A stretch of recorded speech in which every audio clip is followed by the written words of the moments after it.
বিসমিল্লাহির রহমানির রহিম। প্রিয় শিক্ষার্থী, সবাই কেমন আছো? আজকে আমি তোমাদের আইসিটির যে অধ্যায়টা পড়াবো সেই অধ্যায়টা কি? দ্বিতীয় অধ্যায়, data communication and computer networking. এই অধ্যায়ের কি পড়াবো? প্রথম পার্টে কি পড়াবো বলো তো? কমিউনিকেশন সিস্টেমের ধারণা, ডাটা কমিউনিকেশন মডেল। ঠিক আছে, তাহলে কি কমিউনিকেশন সিস্টেমের ধারণা সম্পর্কে একটু আলোচনা করি। তখন কমিউনিকেশনটা কি বলো তো? এক পক্ষ থেকে অন্য পক্ষে কোনো মাধ্যম দ্বারা তথ্য প্রবাহের প্রক্রিয়াকে কি বলে?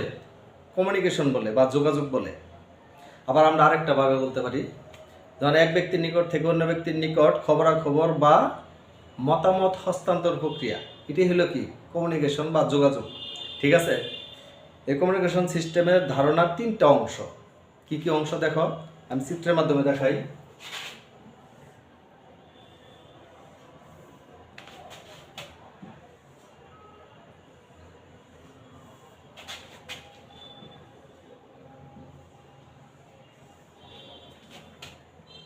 দেখো তিনটা অংশ, সেন্ডার,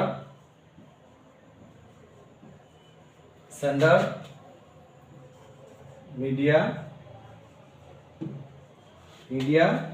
রেকি, রিসিভার।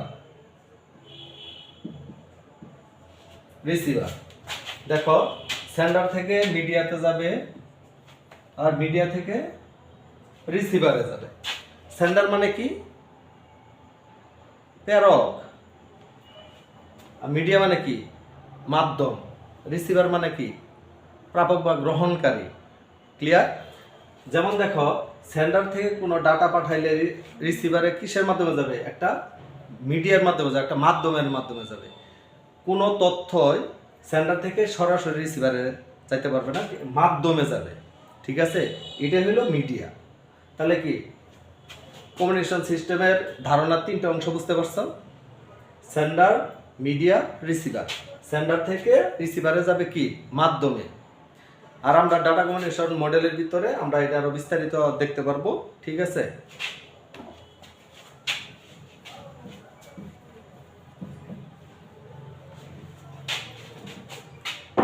দেখো এখন কি করবো? Data communication model. এই ডাটা কমিউনিকেশন মডেলের একটা চিত্রের মাধ্যমে দেখাই মডেলটা কি।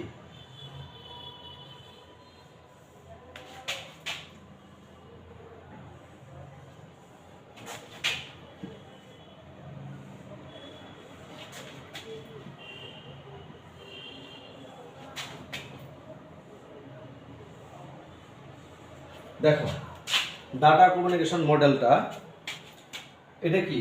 সোর্স। এটা কি? ট্রান্সমিটার, মানে কি? সেন্ডার।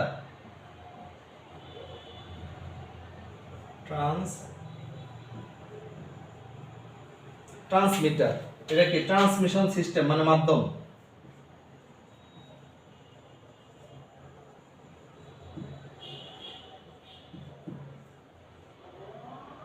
Transmission system. আর এটা কি? রিসিভার।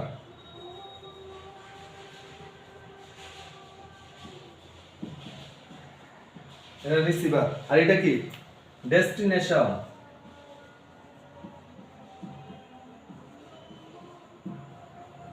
ডেস্টিনেশন।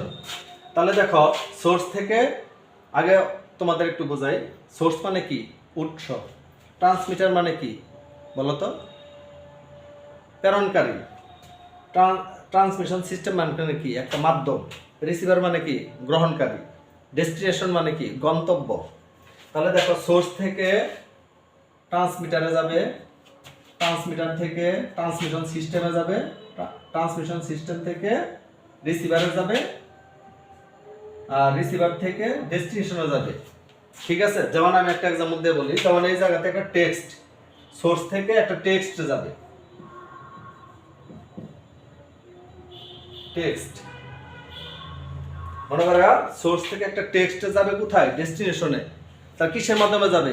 সিগন্যালের মাধ্যমে যাবে। দেখো কি সিগন্যালের মাধ্যমে যাবে? যেমন সোর্স থেকে ট্রান্সমিটারে যাবে কিসের মাধ্যমে? ডিজিটাল বিট সিগন্যালের মাধ্যমে, ডিজিটাল বিট সিগন্যালের মাধ্যমে, ঠিক আছে। আবার ট্রান্সমিটার থেকে ট্রান্সমিশন সিস্টেমে যাবে কিসের মাধ্যমে? অ্যানালগ কি সিগন্যালের মাধ্যমে, অ্যানালগ সিগন্যালের মাধ্যমে। আবার ট্রান্সমিশন সিস্টেম থেকে রিসিভারে যাবে কি? অ্যানালগ সিগন্যালের মাধ্যমে যাবে। আবার রিসিভার থেকে ডেস্টিনেশনে যাবে কি?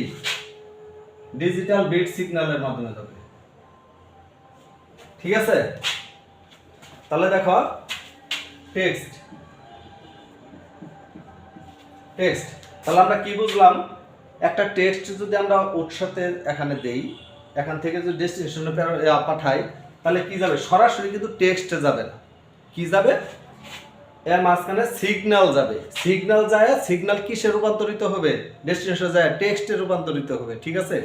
তাহলে দেখো টেক্সটের থেকে আমরা কি এখন যে একটা টেক্সট পাঠাই, তাহলে সোর্স থেকে কিসের মাধ্যমে যাবে? ট্রান্সমিটারে ডিজিটাল বিট সিগন্যালের মাধ্যমে। আবার এই জায়গা থেকে ট্রান্সমিশন সিস্টেমে যাবে অ্যানালগ সিগন্যালের মাধ্যমে। এই জায়গা থেকে আবার রিসিভারে যাবে কি? অ্যানালগ সিগন্যালের মাধ্যমে। এই জায়গা থেকে আবার ডেস্টিনেশনে যাবে কি? ডিজিটাল বিট সিগন্যালের মাধ্যমে।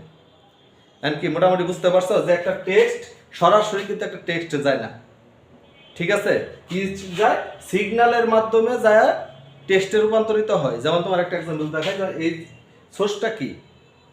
মনে করো একটা কম্পিউটার বা মোবাইল, ডেস্টিনেশনটাও কি? Computer mobile. এই জায়গা থেকে এই কম্পিউটার থেকে এই কম্পিউটারে কি পাঠাবে? তথ্য পাঠাবে কিসের মাধ্যমে যাবে? এই সিগন্যালের মাধ্যমে যাবে, ঠিক আছে। আর মনে হয় ট্রান্সমিটার আর রিসিভার, এটা কি? যেমন মডেম, রাউটার। আর ট্রান্সমিশন সিস্টেমটা কি? একটা মাধ্যম, মাধ্যমটা কি? যেমন একটা কেবল হতে পারে বা ওয়্যারলেস হতে পারে। তাহলে কি মোটামুটি কি বুঝতে পারছো যে ডাটা কমিউনিকেশন মডেলটা কি? সবাই ভালো থাকবে, আজকে এই পর্যন্তই।